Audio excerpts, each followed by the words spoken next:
Leadership Nation, Christopher Hart here with Transforming Lives Coaching and Consulting, coming to you once again with another Lead Strong Leadership Development video series. And today's video is titled A Leader's Guide to Peak Performance. So we're going to talk about some peak performance, but before we jump into it, just want to welcome those that are joining us. If you're watching here on Facebook Live, thank you for joining us. We'd love to hear your engagement.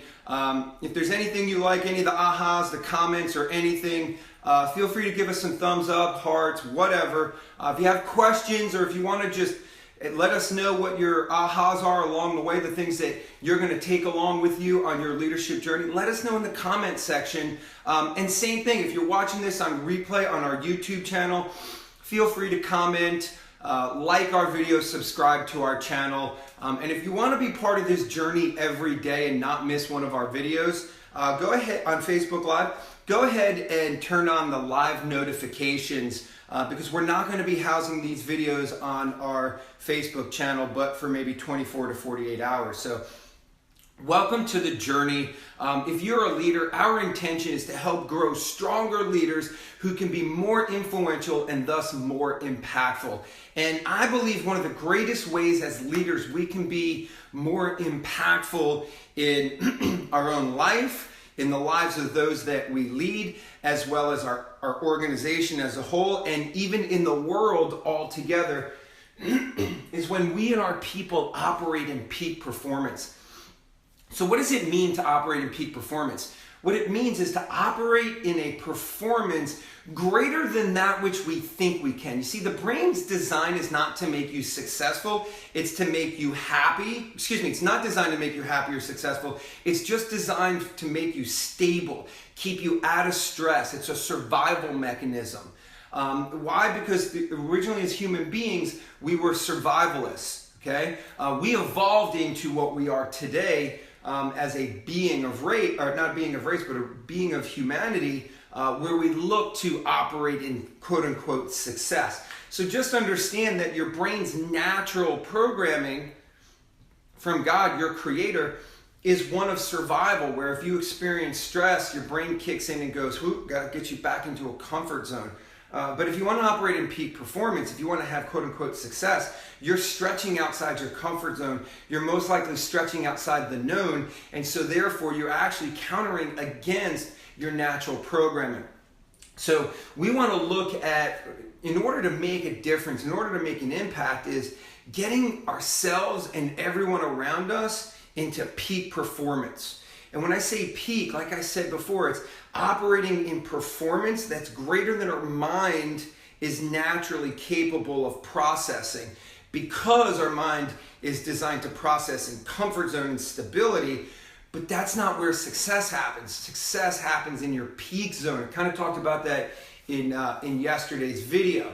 So when we look at peak performance, I've done some previous videos similar in topic. We'll go ahead and we'll post that. I think we did it a couple of weeks ago, where we talked about understanding our priorities. A leader's priority is to prioritize his people's priorities, his or hers, excuse me. Okay, and so we talked about two kind of definitions within that concept, which is understanding your vital priorities and your critical priorities. But interestingly enough, what I've learned on my journey of coaching others to peak performance in organizational and leadership development is that we don't really understand what's vital and critical. We have, it started to become subjective in nature, where when I'm coaching people and I'm looking how do I get them into peak performance, I understand these two are of the utmost importance, right? They are a quote unquote priority for the leader. But what I realized when I would ask people, what do you think the definition of vital is? What do you think the definition of critical is? Either they weren't really 100% certain about the true definition, or their definition was really watered down. And so I decided to do a video today where we're going to get in the weeds of the definition of these two words. And then I'm going to give you 4 simple steps, which I call the 4 A's, right? So you know me, I just try and simplify things for leaders. I'll either give you an acronym or something that is a real simple, chunk down process by which you can implement the learning points. So I don't have an acronym for you today, but I have 4 A's for you, and I think that should help you out tremendously. So rather than have the question marks there, let's define what these 2 words are. So when we look at vital and critical, like what's vital? Vital is defined, now let me stop real quick. Anytime I use a definition of a word, my resource, people have asked me where I get my definitions from. My resource is the Merriam-Webster dictionary. Look it up online. Most of the time I just go to Google, I type in define and then the word, and then usually one of the first links is the Merriam-Webster dictionary. Takes me there, so that's where I extract the definitions. So from the Merriam-Webster dictionary, the definition of vital is something that is concerned with, fundamentally concerned. So it has the elements of fundamentals in it. Fundamentally concerned with the life, the effect of life pertaining to it, okay? So here's what I want to do. Make it real simple for you guys. Vital is all about something that is fundamentally concerned with the life of, and then insert blank, right? So it could be the life, it could be your own life, your health, it could be the life of your family, it could be the life of your organization, it could be the life of your goals and achievements, like your vision for your business or its mission or your big picture. So whatever we're talking about, whatever element we're talking about, just understand that whenever we define something to be vital, it's going to be activities that are fundamentally going to affect the life of your organization, your personal life, the life of your family, etc. Okay, so we'll dig into that a little bit more here in a second. Critical is something that affects a turning point. So we're going to make this real simple, okay?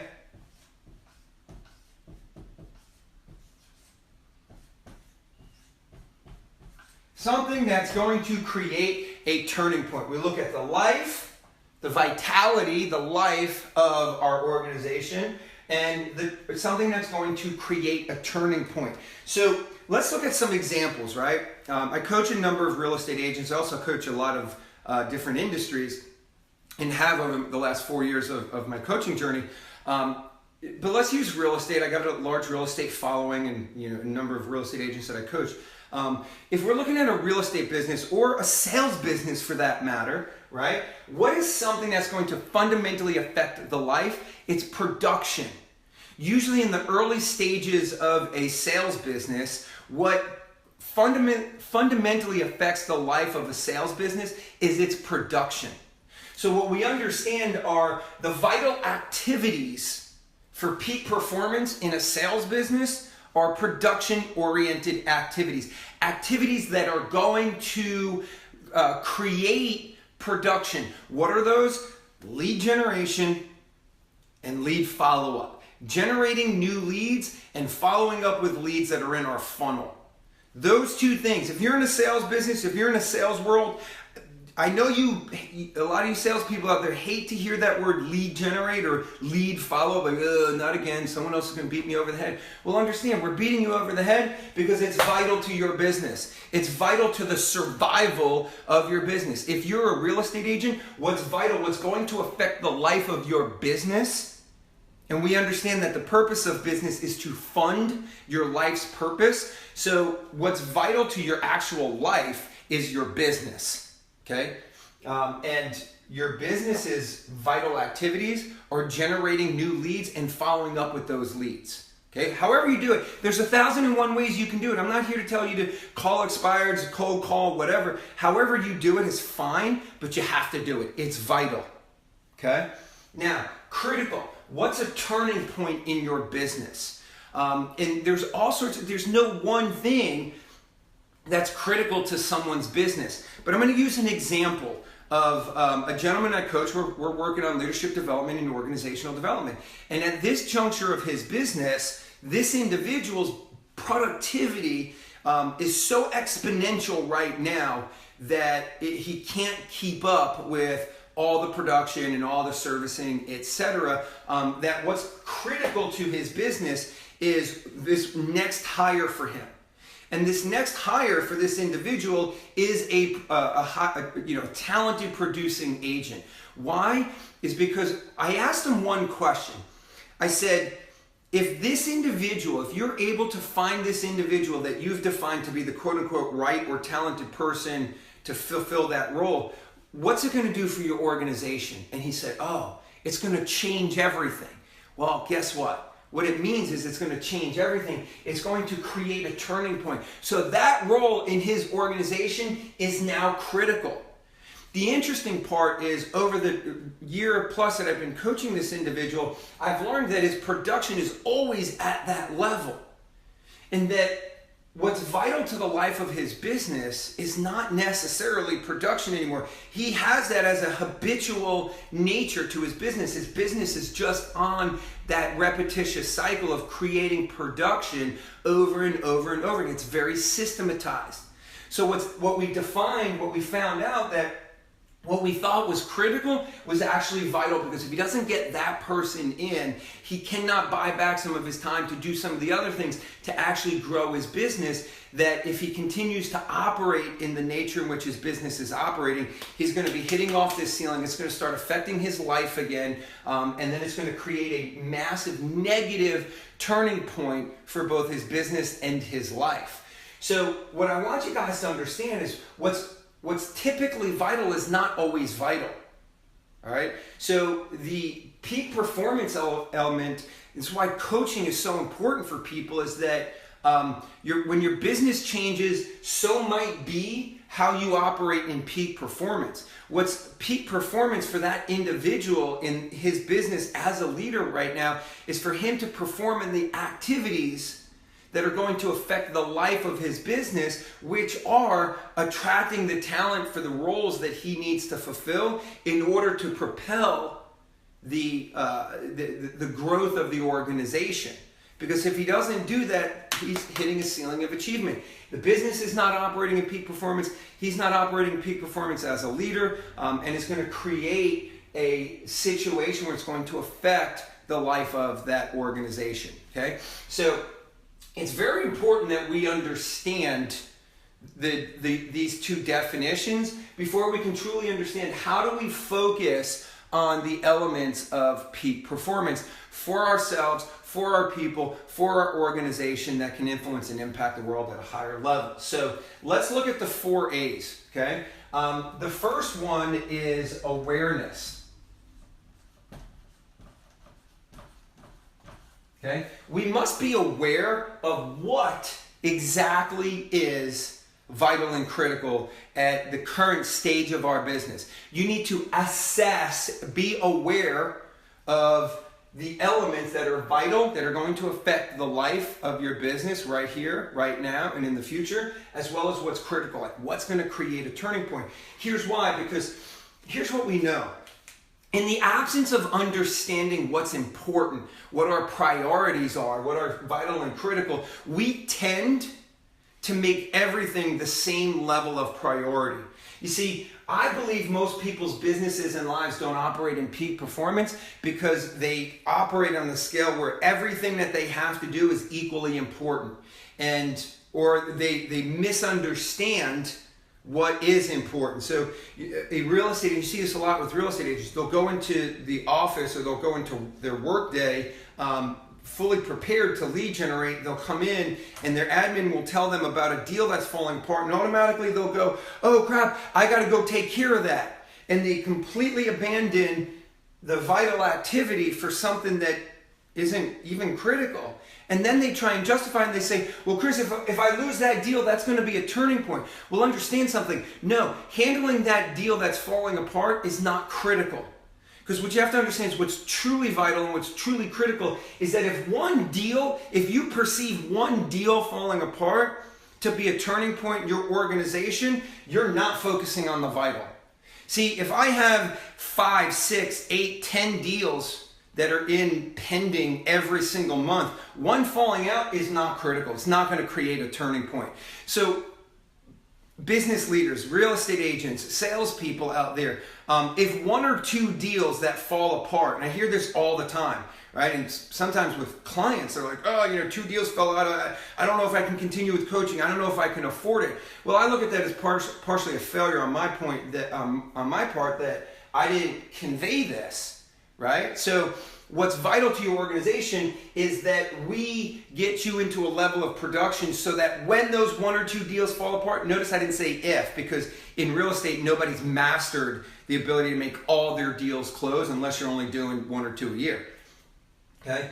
But your deals will fall apart, and we have to get you to a point where focusing on the vital life-determining activities have generated such a critical mass that when those 1 or 2 deals fall apart, it doesn't create a turning point, a negative turning point in your business. So we must be aware, assess your business, assess all the activities, and create an understanding of what's vital and what is critical. Once we know what is vital and critical, then we can account for it.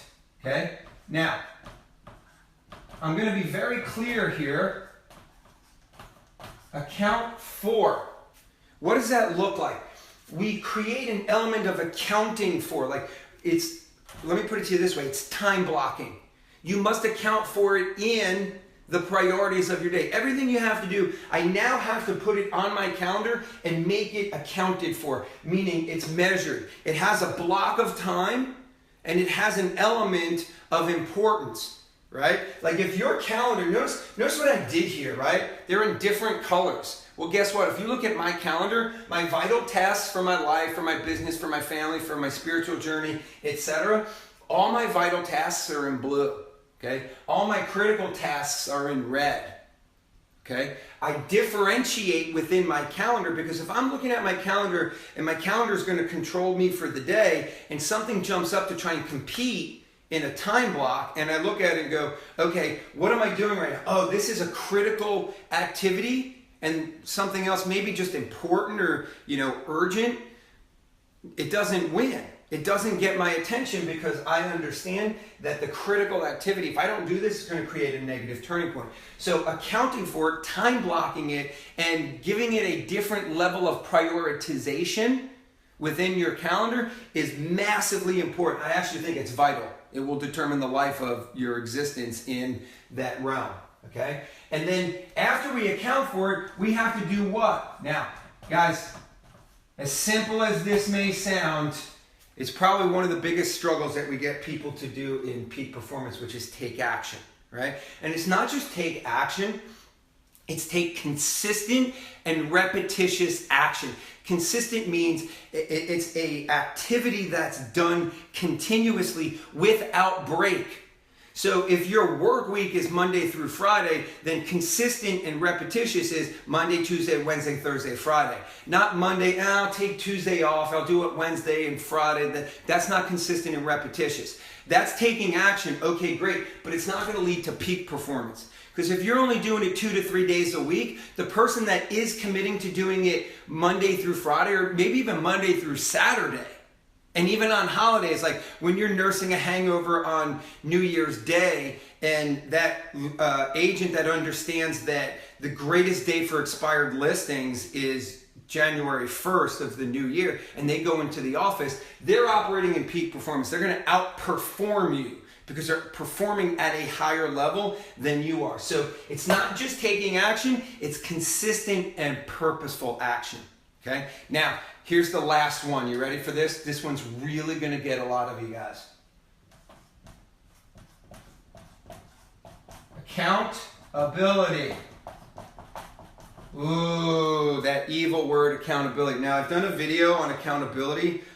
Maybe we'll post the link if we can go dig it up, but it wasn't too long ago, where we understand that whenever we account for something, we have to hold it accountable, which means we measure it, we account for it, we have a systematic measurement of it, and then we determine our abilities, right? Skill set, mindset, will set, whether for ourselves or our people. See, I believe when you know what's vital and critical, and then you understand It's the level of importance within your calendar that you put those on your calendar each week first, and then everything else starts to take shape around it.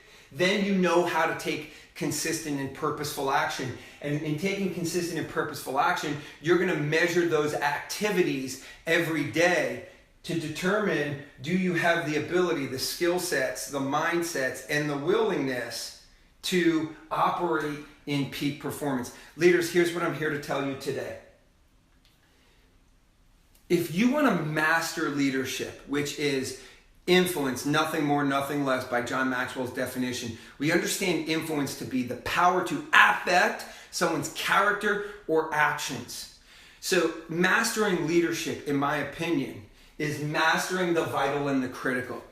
If all else fails, if you focus and you get your people to focus consistently and repetitiously every single day, day in and day out, on that which is vital and that which is critical, I promise you one thing. You will possess the power to affect their character or actions. They will operate in peak performance, and they will make a massive impact. Leaders, I believe we're not here to be leaders just to impact our people, just to affect their character and actions. I believe we're here to massively impact their lives. Because here's the thing, if you just impact their lives, really anyone can do that. I believe everyone's a leader. Everyone possesses the ability to be a leader. Not everybody chooses to be a leader. Not everybody chooses to be a leader in a peak manner. But if you massively impact and affect people's performance, I promise you, you'll never lose them. They'll follow you to the end of their days and to the end of the earth. And your world, in turn, will be massively influenced and impacted. So I hope this brought value to not just your business, but your life. You understand the parallels that we're teaching you here and the fundamentals of what we can do as leaders for ourselves and for our other peoples and for the world, and maybe even for your kingdom if you have that belief system within you. I'd love to hear what your takeaways. Takeaways are not just an aha, something that I recognize is important. I'm going to go take it and implement it in my life and in my business. What's your takeaway today? What is it that you need to focus on as a leader to perform in the peak capacity for yourself? What is vital and critical in your business or in your leadership journey to influence and impact other people? Love to hear your takeaways. Comment, put them down in the comment section. Allow us the opportunity to continue to focus or continue to coach you with no agenda, right? We're not here to sell you anything. We're here to sell you influence and impact. That way we understand that what we put into the world, God gives back to us tenfold. And that's what I truly believe. That's why I'm here for you today, each and every day. So subscribe to our channel, turn on live notifications. Let us hear your ahas, your thumbs up, your smiley faces, whatever you guys do on whatever platform you're following us on. Love to continue to engage and build that relationship with you. If nothing else, remember one thing. God loves you, so do I. Lead strong and be powerful. Have a great rest of your day. Take care.